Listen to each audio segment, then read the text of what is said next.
panel here. You've heard some statements from some of the people here today about their experience being prosecuted by the government. There are many, many people who cannot be here. And what we try to do, if you go to our site upstairs, you will see a wall that we constructed called the Victims of Preemptive Prosecution, in which we listed a lot of the very famous cases, or not so famous cases, of people that have went through preemptive prosecution.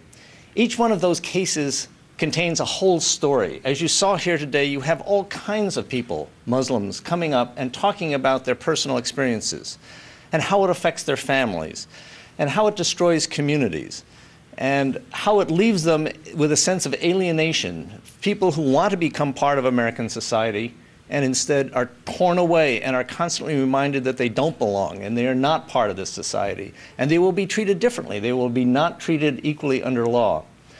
What we did, because so many of these victims of preemptive prosecution can't be here, we've prepared some little booklets with the stories of the people that are up on the wall there. And if you want to learn more about it, and we don't have time to go through it today, please stop by, pick up one of these little booklets and read about it. And I warn you that this is material that we prepared from newspapers, from internet and so on.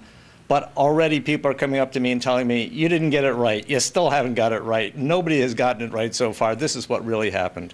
So just be aware that these are many, many different kinds of stories. What do these cases all have in common? They're all about preemptive prosecution. This is the notion by the government that if they have concerns about somebody's ideology, that the way to handle it is to convict the person of some contrived crime, some fake crime, in order to preempt them from committing a crime down the road. And it sort of derives its basis, I think, from Cheney's 1% doctrine, you know, that if there's 1% chance that something catastrophic, a terrorist event will occur, then you have to act as though it's a certainty. You have to preempt it. And so, of course, this was the Bush philosophy. They went into Iraq to preempt Iraq from sharing their weapons of mass destruction with the terrorists. Well, there were no weapons of mass destruction. Their intelligence was wrong. Okay, we made a mistake, sorry.